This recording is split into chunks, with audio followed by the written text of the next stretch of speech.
अगर ये जिद है कि मेरी दुआ सलाम ना हो, तो ऐसी राह से गुजरो जो राह आम ना हो।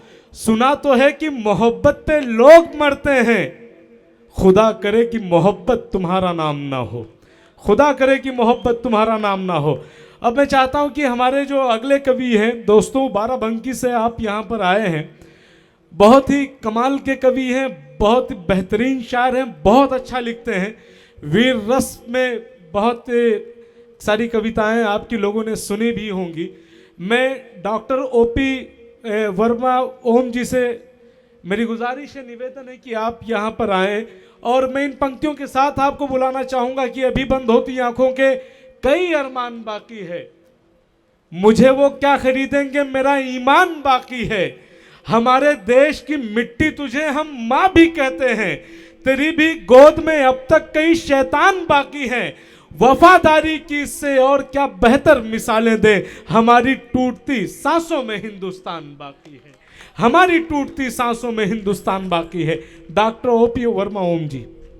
माँ शारदे के इसी चरणों में प्रणाम करता हूँ, समृद्ध मंच को नमन करता हूँ, उपस्थित सभी अपने प्रिय श्रोताओं को भी नमन करता हूँ। आइए कविता पाठ का प्रारंभ करें। उसके पहले माँ की वंदना करते हैं। एक माँ होती है जो हमें जन्म देती है, और एक उस देश की धरती भी हमारी माँ है जिसका हम अन्न खाते हैं, पानी पीते हैं, अपनी सारी क्रियाओं को संचालित किया करते हैं। शास्त्रों में कहा गया है जननी जन्मभूमिश्च स्वर्गादेव गरेशी। आइए एक मुक्तक पढ़ते हैं, उसके बाद अपनी काव्य यात्रा प्रारंभ करते हैं। कि मात्र वंदन जरूरी हमारे लिए, कि मात्र वंदन जरूरी हमारे लिए, इसका अर्चन जरूरी हमारे लिए। और जिसकी गोदी में खेले पले हम बढ़े, जिसकी धरती पे खेले पले हम बढ़े, उसकी माटी है चंदन हमारे लिए, उसकी माटी है चंदन हमारे लिए, हमारे लिए।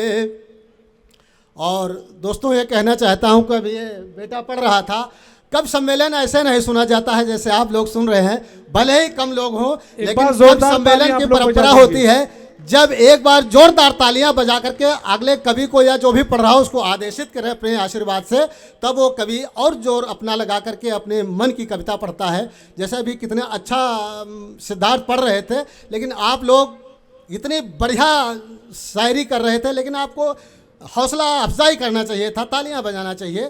खैर आपसे गुजारिश है, आइए सर्वप्रथम वंदे मातरम पे छंद पढ़ते हैं, और थोड़ा मंच भी सक्रियता का परिचय दे कि मंच भी कब सम्मेलन हो रहा है। जी दादा पढ़िए। वंदे मातरम के विषय में बहुत कुछ कहा जाता है कि वंदे मातरम इस वर्ग का गीत है, उस वर्ग का गीत है। मैं कहता हूँ वंदे मातरम हमारी राष्ट्रीय एकता, अखंडता, हमारी सार्वभौमिकता का गीत है, और वंदे मातरम में भी मैं कौमी एकता देखता हूँ। तब छंद पढ़ता हूँ, सुनिएगा। कि भारती पुकारती वह कहती है बार बार, कि भारती पुकारती वह कहती है बार बार, एक एक पुत्र मेरा बोले वंदे मातरम। और राग द्वेष भेदभाव धर्म जाति छोड़ सब, अरे प्रेम रस राष्ट्र का घोले वंदे मातरम।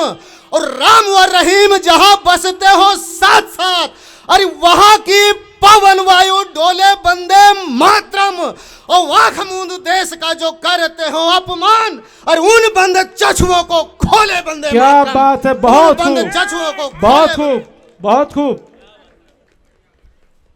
बहुत बढ़िया दादा।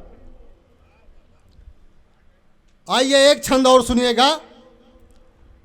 कि हमारे देश की सीमाओं पर जवान वंदे मातरम गाते हैं, तो हमारे खेत में काम करते हुए किसान भी वंदे मातरम गाते हैं। तब छंद पढ़ता हूं, सुनिएगा। कि राष्ट्रहित बलिदान होते हैं वीर बोल, कि राष्ट्रहित बलिदान होते हैं वीर बोल, सीमा पर देश की जवान वंदे मातरम। और रोटी देने देश को भी चल दिए गीत गाते, और हल लिए खेत में किसान वंदे मातरम। और जोश और त्याग से परिपूर्ण भाव लिए, और घर घर गूंजता है गान वंदे मातरम, और पूरा पूरा राष्ट्र आज बोलता है एक स्वर, और हिंद की आन बान शान वंदे मातरम, बहुत हिंद खूब की दादा, आन बहुत बान खूब। शान वंदे मातरम, हिंद की आन बान शान वंदे मातरम।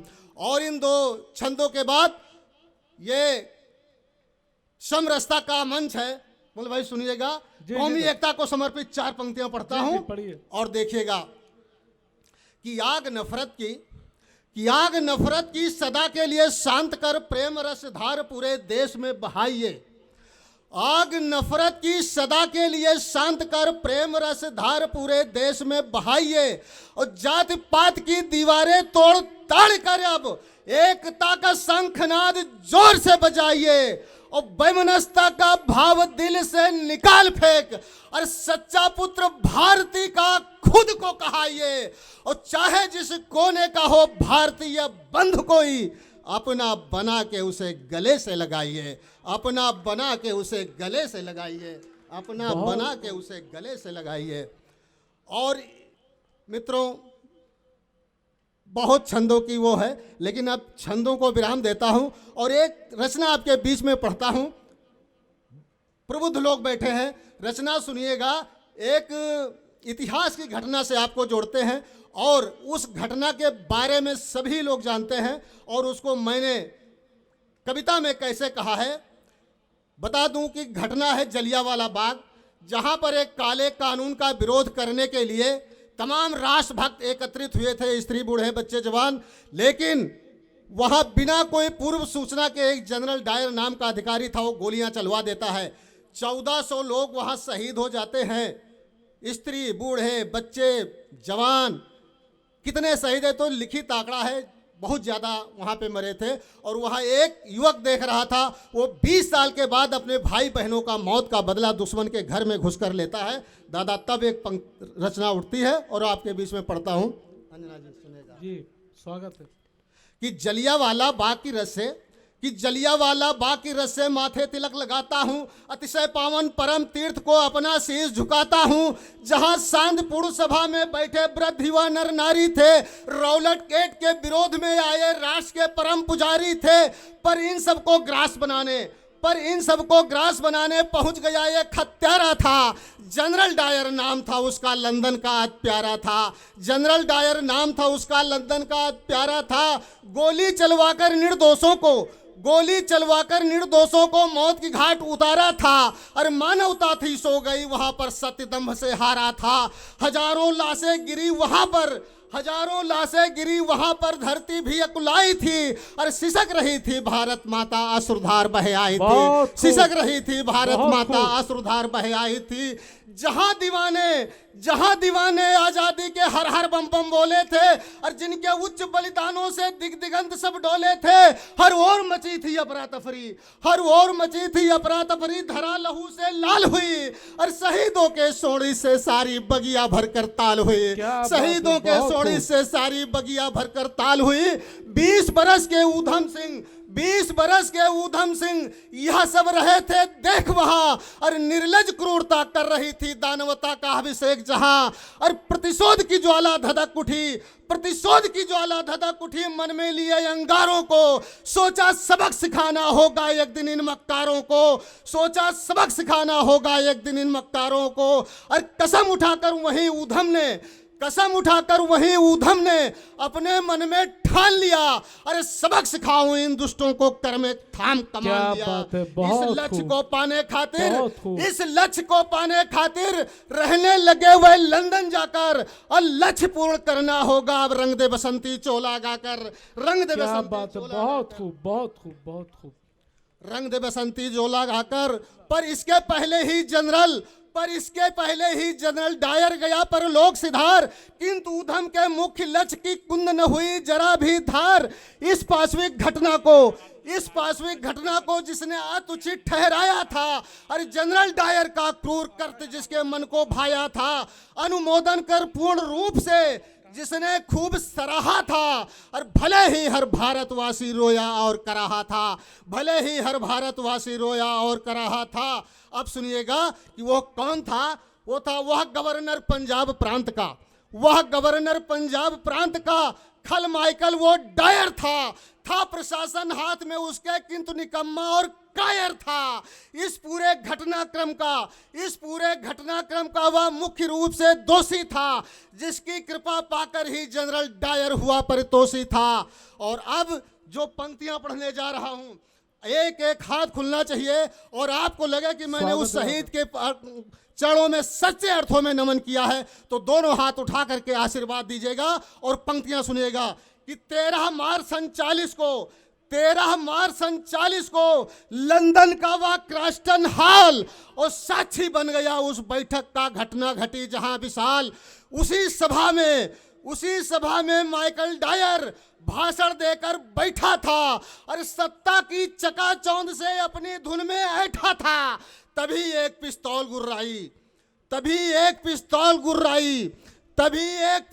गुर्राकर धड़ाम से उगली अपनी गोली, और जो धसकर माइकल के सीने में भारत माँ की जय बोली, भारत माँ की जय बोली। और दूसरी गोली निकलनाल से उसका सीना फाड़ दिया। रंग दे बसंती चोला के संग बंदे मातरम गान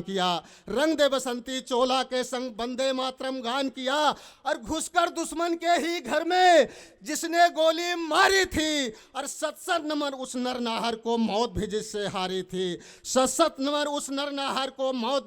हारी थी। पर स्वागत किया मौत का झूले फांसी फंदों पर, भारत माँ भी गर्वित होती ऐसे बलिदानी बंदों पर। आज का बच्चा भी जब ऊधम सिंह बन जाएगा, तो चढ़कर दुश्मन के सीने पर जय हिंद लिखकर आएगा। क्या बात है। उस महाबलिदानी के चरणों में सत शीश नवाता हूँ।